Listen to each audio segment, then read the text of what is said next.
तारीक गुलाम गर्दिशों और छतों से ढके कई एक रास्तों से गुजरकर मशल बरदार एक दरवाजे के आगे आके रुक गया और बुलंद आवाज से बोला, या हजरत, इजाजत हो तो इसे पेश करूं जिसे आपने बुलाया है। अंदर से जाने क्या जवाब आया। मशल बरदार एक तरफ हट गया और सिपाही को इशारा किया कि अंदर चला जाए। सिपाही अंदर गया तो इस कदर हैबतनाक खंडर में ऐसे खुशनुमा सामान से आरास्ता कमरे देखकर वो हैरान भी हुआ और डरा भी। ये इंसानों को नजर न आने वाली मखलूक का मस्कन हो सकता था। कालीन बिछा था जिस पर गाव तकिए से पीठ लगाए स्याह रीश बैठा था। वो आंखें बंद किए तस्बीह कर रहा था। इसी हालत में उसने सिपाही को बैठने का इशारा किया। वो बैठ गया। कमरे में खुशबू थी। स्याह दाढ़ी वाले हजरत ने अपनी आंखें खोली, सिपाही को देखा और तस्बीह उसकी गोद में फेंक कर कहा, गले में डाल लो। सिपाही ने तस्बीह को चूमा और गले में डाल ली। कमरे में एक किंदील जल रही थी। हजरत ने अपने हाथ पर हाथ मारा तो दूसरे कमरे से, जिसका दरवाजा उस कमरे में खुलता था, एक लड़की निकली। उसके बाल खुले हुए और शानों पर बिखरे हुए थे। उसने इतनी खूबसूरत लड़की पहले कभी नहीं देखी थी। उसके हाथ में एक खुशनुमा प्याला था जो उसने सिपाही के हाथ में दे दिया। स्याह दाढ़ी वाला उठा और दूसरे कमरे में चला गया। सिपाही प्याला हाथ में लिए कभी लड़की को और कभी प्याले को देखता था। लड़की ने उसे कहा, हजरत कुछ देर बाद आ जाएंगे, ये पी लो। लड़की के होंठों पर ऐसी मुस्कुराहट थी जिसमें अपनायत और बेतकल्लुफी थी। सिपाही ने प्याला होंठों से लगाया और एक घूंट पीकर लड़की को देखा। मुझे तुम जैसा खूबसूरत जवान कभी कभी नजर आता है। लड़की ने उसके कंधों पर हाथ रखकर कहा, पियो, मैं ये शरबत बड़े प्यार से लाई हूं। हजरत ने कहा था कि आज तुम्हारी पसंद का एक नौजवान आ रहा है जिसे मालूम नहीं कि वह कौन है। सिपाही ने 2-3 घूंट शरबत पी लिया। उसके बाद शरबत घूंट घूंट उसके हल्क से उतरता रहा और लड़की उसके करीब होती गई। और फिर सिपाही ने यूं महसूस किया जैसे लड़की अपने तलिस्माती हुस्न और सहर आगी जिस्म के साथ शरबत की तरह उसके हल्क में उतर गई और रग रग में समा गई हो। स्याहरीश हजरत आ गया। उसके हाथ में शीशे का एक गोला था जिसका साइज नाशपाती जितना था। उसने गोला सिपाही के हाथ में देकर कहा, अपनी आंखों के सामने रखो और उसमें से किंदील की लो को देखो और देखते रहो। सिपाही ने शीशे के गोले में से किंदील को देखा तो उसे अपनी आंखों के सामने कई रंग शोलों की तरह थिरकते नजर आने लगे। लड़की के रेशमी बाल उसके गालों को छू रहे थे और लड़की ने इस तरह से अपने बाजों के घेरे में ले रखा था कि वो लड़की के जिस्म की हरारत और खुशबू को महसूस कर रहा था। उसके कानों में एक सुरीली और पुरअसर आवाज पड़ने लगी, मुझे तख्ते सुलेमान नजर आ रहा है, मुझे तख्ते सुलेमान नजर आ रहा है। जरा सी देर उसका ये एहसास जिंदा रहा कि ये आवाज स्याह दाढ़ी वाले की है। फिर ये उसकी अपनी आवाज बन गई और वो इस दुनिया का हिस्सा बन गया जो उसे शीशे में नजर आने लगी थी। उसे तख्ते सुलेमानी नजर आ रहा था जिस पर नूरानी चेहरे वाला एक बादशाह बैठा था। उसके दाएं बाएं और पीछे 4-5 लड़कियां बैठी थीं और वो इतनी खूबसूरत थीं कि वो परियां हो सकती थी। हाँ हाँ, सिपाही ने कहा, मुझे तख्ते सुलेमान नजर आ रहा है। लड़की के बिखरे हुए बाल उसके ऊपर फैल गए। सिपाही को शीशे में से नजर आते हुए तख्त के करीब खड़े एक आदमी की आवाज सुनाई दी, ये बादशाह तुम्हारा दादा है जो हफ्त तकलीम का बादशाह है। शाह सलेमान की परियां और जिन्नात इस दरबार में सजदे करते हैं। अपने दादा को पहचानो, ये तुम्हारा वर्षा है। तख्त जा रहा है। सिपाही ने हड़बड़ा कर कहा, वो तख्त ले जा रहे हैं। ये देव हैं, बहुत बड़े बड़े, बहुत डरावने। उन्होंने तख्त उठा लिया है। और शीशे के गोले में कई रंगों के शोले रह गए जो थिरक रहे थे, जैसे वजद में आए हुए रक्स कर रहे हों। सिपाही ने महसूस किया जैसे कोई चीज उसकी नाक के साथ लगी हुई हो। शीशे का गोला उसकी आंखों के आगे से खुद ही हट गया और उस पर गुनूदगी तारी हो गई। वो उस वक्त अपने आप में आया जब लड़की उसके सर पर हाथ फेर रही थी। उसने आंख खोली तो अपने आप को कालीन पर पड़े पाया। लड़की का एक बाजू उसके सर के नीचे था और लड़की उसके पास नीम दराज थी। सिपाही उठ बैठा। वो हैरान था और परेशान भी। उसके मुंह से पहली बात यह निकली, वो कहते थे ये तख्त तुम्हारे दादा का है और ये तुम्हारा वर्षा है। हजरत ने भी यही फरमाया है, हजरत ने भी यही फरमाया है। लड़की ने बड़ी प्यारी आवाज में कहा। हजरत कहाँ हैं? सिपाही ने पूछा। वो अब नहीं मिल सकेंगे, लड़की ने जवाब दिया। तुमने कहा था कि रात के आखिरी पहर तुम्हारा पहरा है, इसलिए मैंने तुम्हें जगा दिया है। रात आधी गुजर गई है, तुम अब चले जाओ। वो वहां से निकलना नहीं चाहता था। वो पूछ रहा था कि उसने ख्वाब में देखा था या ये हकीकत थी। लड़की ने उसे बताया कि यह ख्वाब नहीं था, यह हजरत की खुसूसी करामात थी। उनके लिए हुक्म है कि वो इस किस्म का कोई राज अपने पास न रखें। ये उस तक पहुंचा दें जिसका ये राज है, मगर ये कैफियत हजरत पर किसी किसी वक्त तारी होती है। अब मालूम नहीं कब हो। सिपाही ने लड़की की मिन्नत समाजत शुरू कर दी। लड़की ने उसे कहा, तुम मेरे दिल में उतर गए हो। मैंने अपनी रूह तुम्हारे हवाले कर दी है। तुम्हारे लिए अपनी जान भी कुर्बान कर दूंगी। मैं तुम्हें कभी जाने ना दूंगी, लेकिन तुम्हारे फर्ज की अदायगी जरूरी है। अब चले जाओ, कल रात आ जाना। मैं हजरत से दरख्वास्त करूंगी, वो फौरन तुम्हें राज दे देंगे। वो जब किले से निकला तो उसके कदम उठ नहीं रहे थे। उसके जहन पर अपने दादा का तख्ते सुलेमान गालिब था और दिल पर लड़की का कब्जा था। तारीक रात में किले के खंडर उसे महल की तरह खुशनुमा नजर आ रहे थे। वो मसरूर भी था, दिल में कोई खौफ और परेशानी नहीं थी। सलाहुद्दीन अय्यूबी की तमाम तर तवज्जो फौज की ट्रेनिंग और मनसूबाबंदी पर मरकूज थी। उन्होंने अपने लिए और मरकजी कमान के आला फौजी हुकाम के लिए आराम हराम कर रखा था। इंटेलिजेंस का इंचार्ज हसन बिन अब्दुल्ला जहां अपने कामों में मसरूफ था, वहां उसे यह भी फिक्र था कि सुल्तान अय्यूबी अपनी हिफाजत का ख्याल नहीं रखते। उसके बॉडीगार्ड्स के कमांडर ने हसन बिन अब्दुल्ला से कई बार शिकायत की थी कि सुल्तान उसे बताए बगैर पिछले दरवाजे से निकल जाते हैं और वो उनके खाली कमरे का पहरा इस ख्याल से देता रहता है कि सुल्तान अंदर हैं। कमांडर सुल्तान अय्यूबी के साथ अपने 2-4 गार्ड साय की तरह लगाए रखना चाहता था। कमांडर को भी यह बता दिया गया था कि अब फिदाई पूरी तैयारी से सुल्तान अय्यूबी को कत्ल करने आ रहे हैं।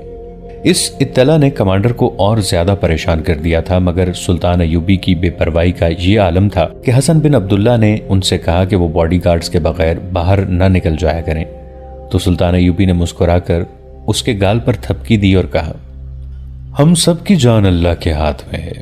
मुहाफिजों की मौजूदगी में मुझ पर 4 कातिलाना हमले हो चुके हैं। अल्लाह को मंजूर था कि मैं जिंदा रहूं। मैं अल्लाह की राह पर चल रहा हूं। अगर उसकी जाते बारी मुझे इससे सुबकदोश करना चाहेगी तो उसकी रजा को मैं नहीं रोक सकूंगा और ना ही मेरे मुहाफिज। फिर भी सुल्तान मोहतरम, हसन बिन अब्दुल्ला ने कहा, मेरे और मुहाफिज दस्ते के फ़राइज़ ऐसे हैं कि आपके अकीदे और जज्बे से मुतासिर नहीं हो सकता। मुझे फ़िदाइयों के मुतालिक जो इत्तलाएं मिल रही हैं, उनके पेश नज़र मुझे रात को भी आपके सराहने खड़े रहना चाहिए। मैं तुम्हारे और मुहाफिजों के फ़राइज़ का एहतराम करता हूँ हसन, सुल्तान अय्यूबी ने कहा, मगर मैं मुहाफिजों के साथ बाहर निकलता हूं तो महसूस करता हूं जैसे मुझे अपनी कौम पर भरोसा नहीं। उमूमन हुक्मरान अपने कौम से डरा करते हैं, वो दयानतदार और मुखलिस नहीं होते। डर कौम का नहीं, हसन बिन अब्दुल्ला ने कहा, मैं फिदाइयों की बात कर रहा हूं। मैं एहतियात करूंगा, सुल्तान अय्यूबी ने हंसकर कहा। नागों वाले किले में से आकर मुहाफिज सिपाही अपनी ड्यूटी पर चला गया। उसने वो दिन उस ज़हनी कैफियत में गुजारा कि वो तस्वरों में तख्ते सुलेमान और लड़की को देखता रहा। शाम गहरी होते ही वो किले की तरफ चल पड़ा। उसके दिल पर कोई खौफ नहीं था। वो दरवाजे में दाखिल होकर अंधेरे में कुछ दूर अंदर चला गया और रुक गया।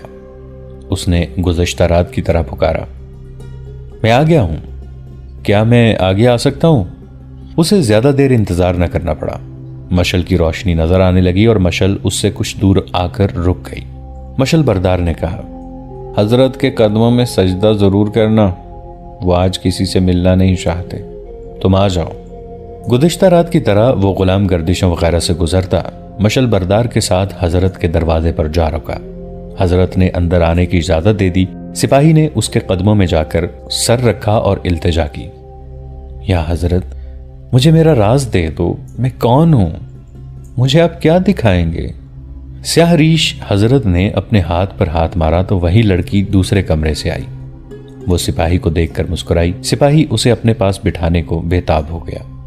स्याह रीश ने लड़की से कहा, ये आज फिर आ गया है, क्या मैं यहां तमाशा दिखाने के लिए बैठा हूं? इस गुनहगार को बख्श दें या हजरत, लड़की ने कहा, बड़ी दूर से उम्मीद लेकर आया है, थोड़ी देर बाद गुज़िश्ता रात वाला शीशा उसके हाथ में था। लड़की ने उससे पहले उसे वही शरबत पिलाया था और उसके पीछे बैठकर उसकी पीठ अपने सीने से लगा ली और बाजू उसके गिर्द लपेट दिए, जैसे माँ ने अपने बच्चे को गोद में ले रखा हो। सिपाही को स्याहरीश हजरत की सुरीली आवाज सुनाई देने लगी। मुझे शाह सलेमान का महल नजर आ रहा है, मुझे शाह सलेमान का महल नजर आ रहा है। ये आवाज दबती चली गई, जैसे बोलने वाला दूर ही दूर होता जा रहा हो।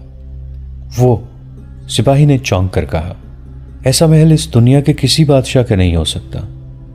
मैं इस महल में पैदा हुआ था। उसे किसी की आवाज सुनाई देने लगी जो यही अल्फाज दोहरा रही थी।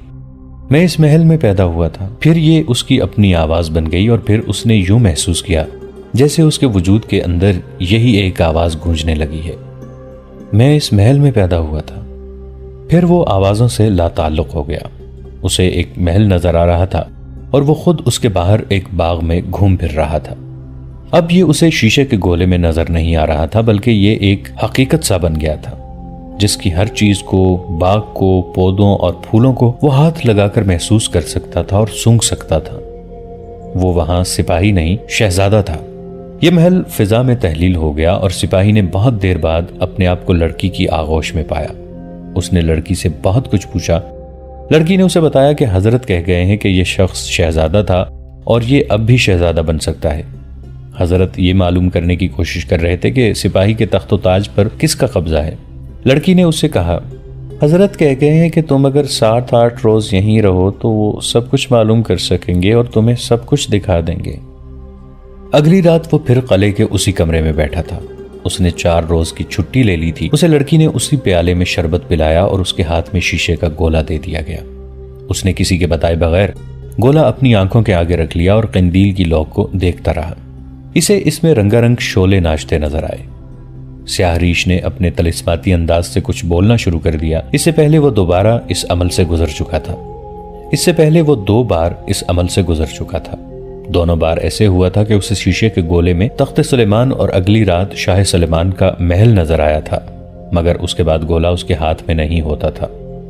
उसे जब गोले में कोई नजर आने लगता तो स्याहरीश या लड़की सिपाही के हाथ से गोला लेकर अलग रख देती थी। अब तीसरी रात भी यही हुआ। स्याहरीश उसके सामने बैठ गया और उसकी आंखों में आंखें डालकर पुरअसर लहजे में जो धीमा धीमा सा कह रहा था, ये फूल हैं, ये बाग हैं, मैं बाग में मौजूद हूं। वो यही अल्फाज दोहरा रहा था और लड़की सिपाही के साथ लगी बैठी उसके बालों में उंगलियां फेर रही थी। सिपाही को एक बाग नजर आ गया। जमीन ऊंची नीची थी और हरियाली से ढकी हुई, हर तरफ रंग बिरंग फूल थे और उनकी महक नशा तारी कर देती थी। सिपाही ने बाग में एक ऐसी लड़की को टहलते और गुनगुनाते देखा जो उस लड़की से बहुत ही ज्यादा खूबसूरत थी जो उसके साथ लगी बैठी थी।